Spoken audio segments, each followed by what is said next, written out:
Hello friends and welcome to my channel जिसका नाम है अंग्रेज़न। और आज हम पढ़ेंगे फाइनाइट वर्ब्स के टाइप्स। यस, पिछली वीडियो में हमने पढ़े थे नॉन फाइनाइट वर्ब्स के टाइप्स। आज हम पढ़ने जा रहे हैं फाइनाइट वर्ब्स के टाइप्स। तो फाइनाइट वर्ब्स जो होते हैं मेनली टू टाइप्स में डिवाइड किए जाते हैं, प्रिंसिपल वर्ब्स और auxiliary verbs.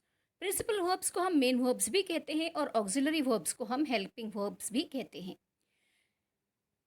Principal verbs also called as main verbs जो होते हैं उनके फर्दर टू टाइप्स है, वो है ट्रांजिटिव वर्ब्स और इंट्रांजिटिव वर्ब्स। और आज की हमारी वीडियो का टॉपिक ही ये है, हम ट्रांजिटिव वर्ब्स और इंट्रांजिटिव वर्ब्स पढ़ने वाले हैं। तो friends, what is a transitive verb? Let us look at the definition. Verb which requires an object to receive the action is called as transitive verbs। मतलब first of all आप ये समझने की कोशिश कीजिए कि ये जो वर्ड है ट्रांजिटिव, ये डिराइव किया गया है एक बेसिक वर्ब ट्रांजिट से। ट्रांजिट का मतलब होता है एक जगह से दूसरी जगह पर पास ऑन होना, राइट, टू पास ओवर। तो ट्रांजिटिव वर्ब ये वो होते हैं जिसमें एक्शन जो है वर्ब से लेकर किसी और ऑब्जेक्ट पर पास होती है, राइट। सब्जेक्ट एक्शन को करता है और जो एक्शन है वो आगे किसी और के पास ऑन होती है। So the verb which requires an object to receive the action is called as transitive verb. मतलब ट्रांजिटिव वर्ब्स वो होते हैं जिन्हें एक ऑब्जेक्ट की ज़रूरत होती है। जैसे कि यहाँ देखिए, जब हम कहते हैं कि ऑब्जेक्ट चाहिए होता है तो व्हाट इज़ एन ऑब्जेक्ट और हम ऑब्जेक्ट को फाइंड आउट कैसे करें, हम आगे कुछ एग्जाम्पल्स देखेंगे जिसकी मदद से हम समझेंगे इस बात को। लेकिन पहले हम जानते हैं कि ऑब्जेक्ट कैसे फाइंड आउट करें सेंटेंस में। To find an object in a sentence, ask a question to the verb with what और whom। The answer that you get is the object of that sentence. मतलब अगर आपको किसी sentence में object क्या है ये फाइंड आउट करना है तो आप वर्ब को क्वेश्चन पूछिए। कौन से शब्द से? बिगिनिंग विथ व्हाट और बिगिनिंग विथ whom। तो ये जो तीन सेंटेंसेस आपको दिखाई दे रहे हैं स्क्रीन पर, आप देख रहे हैं रेड कलर में मैंने सारे वर्ब्स को हाईलाइट किया हुआ है। And the first sentence is I grabbed, second sentence is he knocked, the third sentence is Neha paints. अब ये तीनों सेंटेंसेस में क्या आपको लग रहा है कि ये सेंटेंस कुछ इनकम्प्लीट है, इसको कंप्लीट होने के लिए किसी और वर्ड की ज़रूरत है शायद? या क्या आपके मन में कोई सवाल है? ऑब्वियसली, जैसे जब हम पढ़ते हैं I grabbed, there is a question that pops up in our mind, what did I grab. तो इसका when you are asking a question beginning with what to the verb grab, you get an answer. What did I grab? The opportunity. So the complete sentence is I grabbed the opportunity। अब ये sentence एक complete sense बना रहा है। तो ये जो the opportunity word था जो यहाँ मिसिंग था, जो इनकम्प्लीट बना रहा था सेंटेंस को, जब हमने व्हाट से क्वेश्चन पूछा, what did I grab, we got the answer opportunity. So the word opportunity here is an object. ये action of grabbing passes on to the object opportunity। Next sentence, he knocked, what did he knock? The door, right? So here the word door is an object, got it?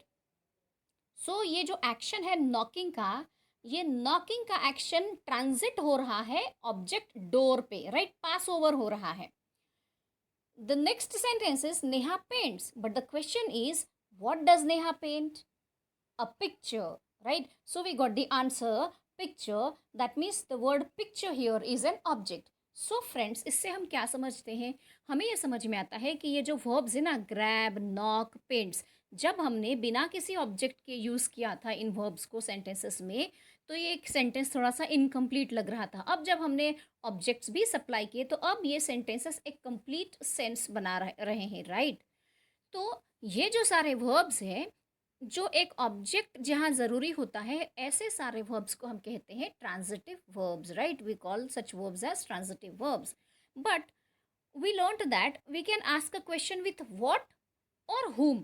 तो ये सारे sentences में तो हमने question पूछा था what से, what did I grab, what did he knock, and what does Neha paint. Let us ask questions with whom now। So here you can see three more sentences on the screen। She pushed, but what did she or whom did she push? Varun kicked. Whom did Varun kick? Ravina blessed, but whom did Ravina bless? तो again these sentences appear to be incomplete, right? अगर हम इसमें एक और object add करते हैं तो ये सेंटेंस कंप्लीट हो जाएगा, जैसे कि she pushed John. Now the sentence sounds correct, but the question is whom did she push? John. तो John यहाँ पर ऑब्जेक्ट है. Varun kicked. Whom did Varun kick? Him. So him is an object in this sentence. And Ravina blessed. But whom did Ravina bless? Her son. तो यहाँ पर her son is an object. Now did you understand कि इन तीनों sentences में हमने question पूछा था whom से और पहले वाले 3 सेंटेंसेस में हमने क्वेश्चन पूछा था what से. So in this way when you ask a question beginning with what or whom और जो भी आपको आंसर मिलता है वो आंसर होता है उस पर्टिकुलर सेंटेंस का object. And all such verbs which require an object, जैसे कि हमने पिछली स्लाइड में भी देखा और यहाँ हम देख रहे हैं कि पुश्ड, किक्ड, ब्लेस्ड, ये सारे जब ऑब्जेक्ट नहीं था तो थोड़े इनकम्प्लीट साउंड कर रहे थे. अब ऑब्जेक्ट सप्लाई करने के बाद में कंप्लीट सेंस बना रहे हैं. So these verbs are transitive verbs.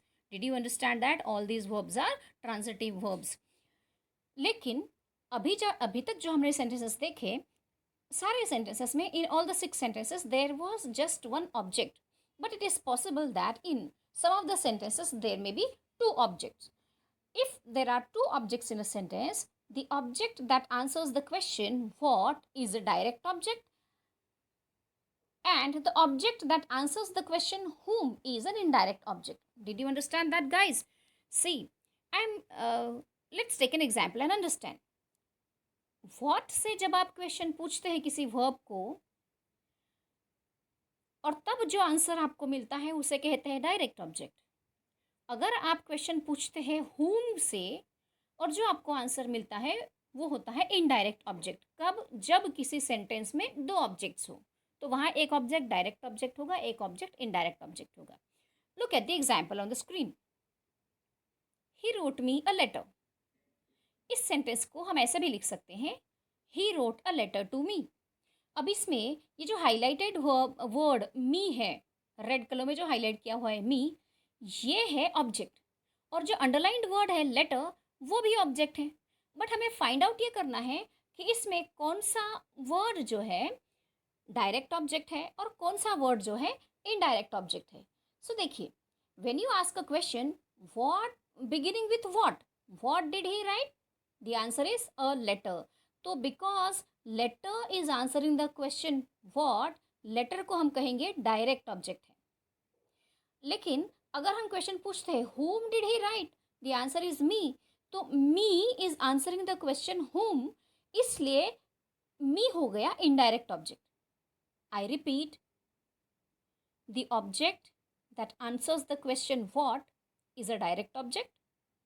The object that answers the question whom is an indirect object. Now, let us look at some more examples to find out the direct object and an indirect object. First example, Prince gave her a chocolate. यहाँ पर what did Prince give her? A chocolate. So, chocolate is a direct object. Whom did Prince give a chocolate? Her. So, her is an indirect object. Second example, teacher asked him a question. What did teacher ask him? A question. So question is a direct object. Whom did teacher ask the question?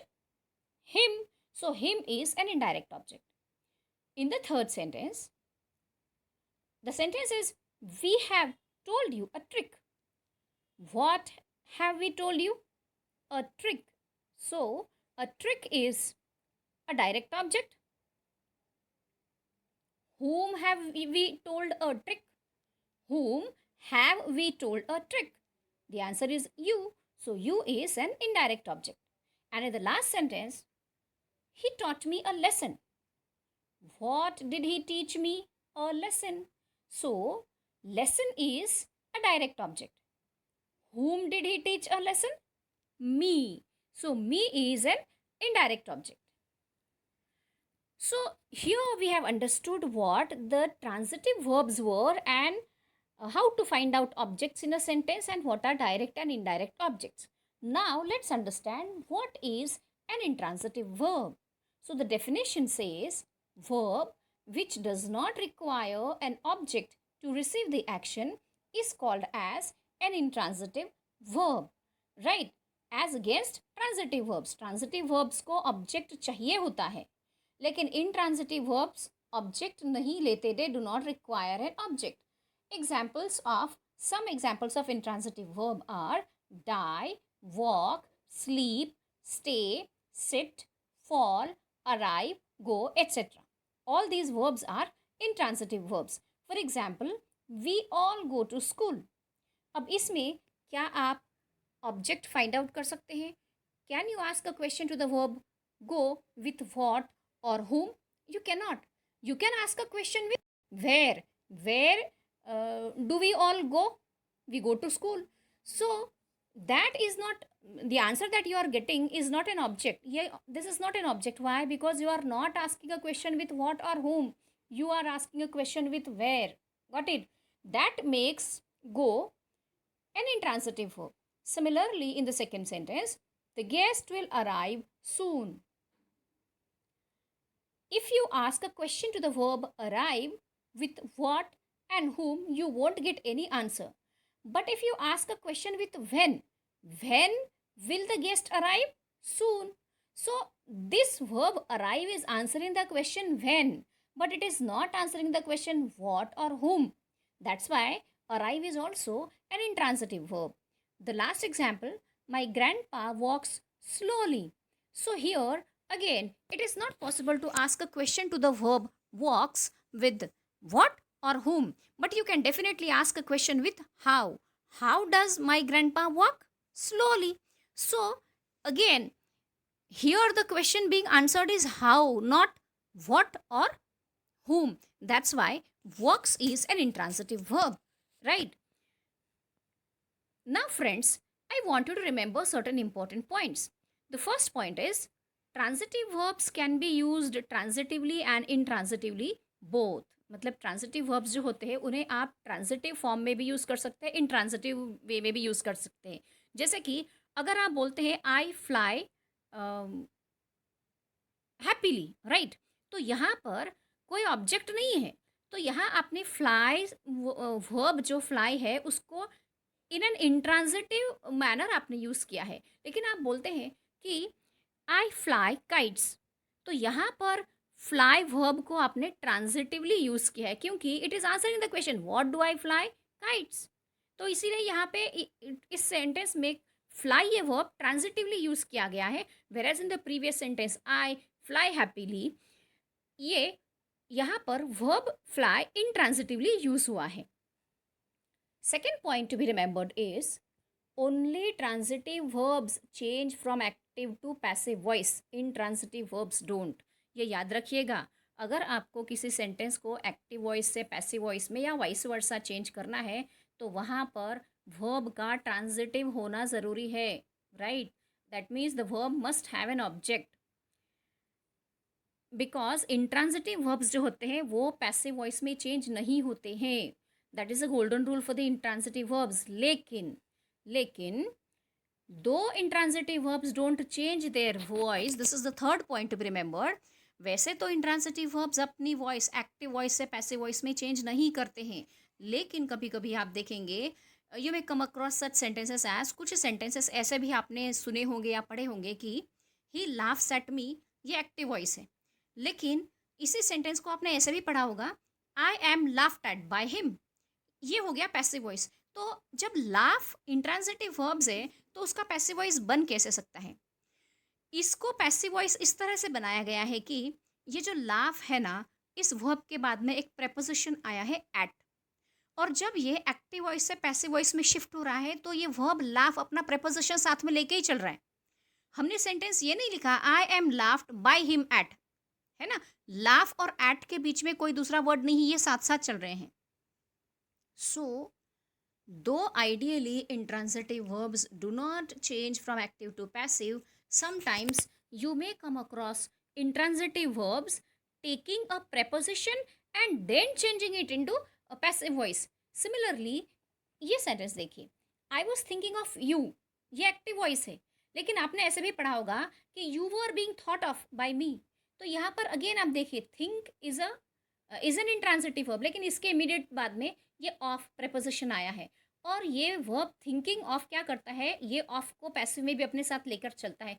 Thought of साथ साथ में आए हैं दोनों भी, right. Though the tense has change but they have both come together. So ये एक तरीका है जो आप किसी वेबसाइट्स पर या कुछ वीडियोस में या कुछ बुक्स में पढ़ेंगे कि इंट्रांजिटिव वर्ब्स को भी प्रेपोजिशन ऐड करके ट्रांजिटिव पैसिव वॉइस में चेंज किया जाता है।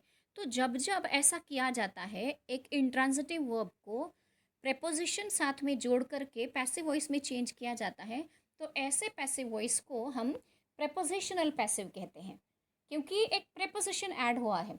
Sentences where an intransitive verb takes a preposition after it and then changed into a passive form are called as prepositional passives. So friends, I hope आज की ये video हम यही ख़त्म करते हैं। आज की वीडियो में हमने पढ़ा कि फाइनाइट वर्ब्स के टाइप्स क्या होते हैं, प्रिंसिपल वर्ब और मेन, या उसे कहते हैं मेन वर्ब। दूसरा होता है ऑक्सिलरी वर्ब या हेल्पिंग वर्ब।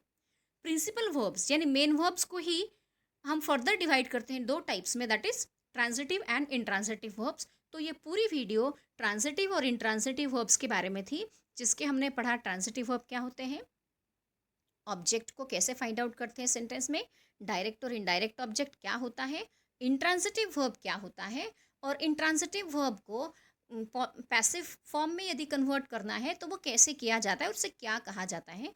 ये सारी बातें आज की वीडियो में हमने पढ़ी है।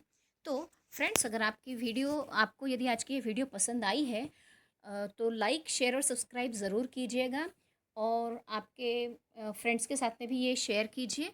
और मोर ओवर कुछ क्वेश्चंस हैं तो please do leave a comment in the comment section. I would definitely try to answer your question in this regard if any.